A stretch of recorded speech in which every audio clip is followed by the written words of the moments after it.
जब छुट्टी होती है तब हमें बड़ा मज़ा आता है कि बेल रिंग हुई है और छुट्टी हो गई है। बट कभी सोचा है कि स्कूल बेल रिंग होती है तो हमें आवाज़ क्यों सुनाई देती है? स्कूल बेल जब रिंग होती है तब हमें आवाज़ इसलिए सुनाई देती है क्योंकि स्कूल बेल रिंग होती है तो वाइब्रेशन क्रिएट होते हैं, तो एयर जो बेल के आसपास होती है वो वाइब्रेट होना स्टार्ट कर देती है और ये वाइब्रेटिंग जो पार्टिकल होते हैं वो दूसरे एयर पार्टिकल को पास ऑन करते हैं और इसी तरीके से साउंड ट्रैवल करता है और जिस डायरेक्शन और उस एक ही डायरेक्शन में वो ट्रैवल करता है।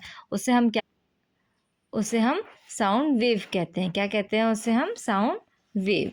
Okay. Now when the sound wave reach our ear the eardrum vibrate, और जब वो हमारे कानों तक जाता है तो ईयर ड्रम वाइब्रेट होते हैं और ब्रेन को समझ में आता है जब ये वाइब्रेशन तो हमें साउंड सुनाई देता है। नाउ साउंड क्या है? Sound is a form of energy. Sound क्या है? Sound is a form of energy.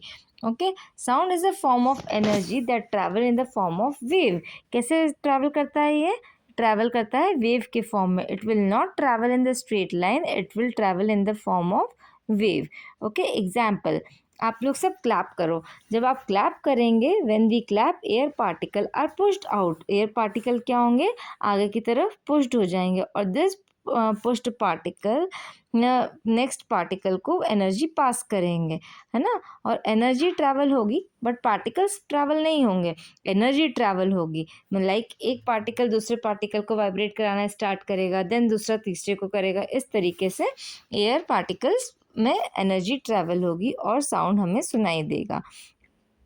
So now air जो ये होते हैं साउंड वेव्स जो होती हैं वो क्या होती है? Sound waves are the longitudinal waves. Sound waves क्या होती है? Sound waves are the longitudinal waves. Now these waves move in the same direction as the wave. Okay, अब इस डायग्राम में आप देखोगे कि इस डायग्राम में यहाँ लाउड स्पीकर है।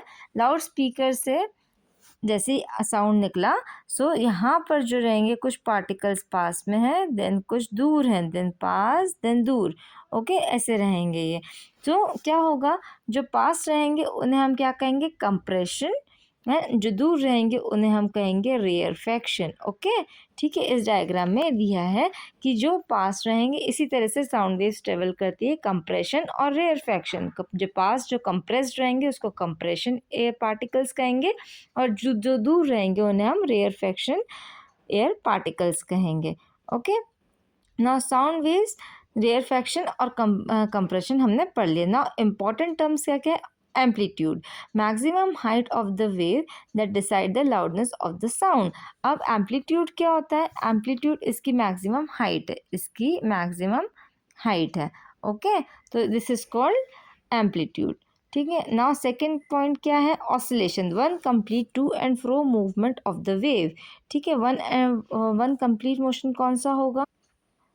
From here to here, this is one oscillation. ठीक है, तो ये हो गया oscillation and this is amplitude.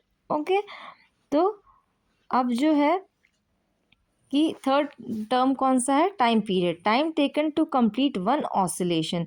जब एक ऑसिलेशन कंप्लीट होता है इतना टाइम उसमें लगा, उसी को हम क्या कहेंगे? Time period. और frequency, number of oscillation in 1 second. Frequency क्या होता है कि नंबर, कितने नंबर ऑसिलेशंस ट्रैवल करे 1 सेकेंड के अंदर। ये हम डायग्राम में देख रहे हैं तो हमें बहुत स्लो लग रहा है, बट ये जो प्रोसेस होती है वो बहुत फास्ट होती है। तो कितने सेकेंड्स में एक ऑसिलेशन कंप्लीट हुआ उसे क्या कहते हैं? फ्रीक्वेंसी। तो frequency is equals to 1/t। F is equals to frequency 1/t। T मतलब टाइम। ओके, नाउ फ्रीक्वेंसी क्या करती है? Frequency decides the pitch of sound. जो पिच है साउंड का वो डिसाइड करती है फ्रीक्वेंसी। ठीक है। Now what is amplitude? Amplitude is the maximum height of the wave, जिससे कि लाउडनेस समझ में आती है। ऑसिलेशन क्या है? It is a complete to and fro motion, movement of the wave. To and fro motion है वेव का। ठीक है। नाउ पीरियड क्या होता है? Time taken to complete one oscillation. And frequency क्या है? Number of oscillation in 1 second. और कायम ये जो फ्रीक्वेंसी है वो किस में मेजर होती है? हर्ट्स में मेजर होती है। किस में मेजर होती है? हर्ट्स में मेजर होती है। नाउ रिमेंबर, ये एक बहुत स्मॉल सा पॉइंट है जो आप नोट डाउन कर सकते हो। That is loud sound is equals to high amplitude, sharp and high pitch is equals to high frequency, and sound travels to the longitudinal wave and sound is a form of energy. Now इसके आगे का हम next part में पढ़ेंगे. अगर first part आपने नहीं देखा है तो फर्स्ट पार्ट भी जाकर देखो. लाइक शेयर एंड सब्सक्राइब ज़रूर करो जो नोटिफिकेशंस आपको मिलते रहें.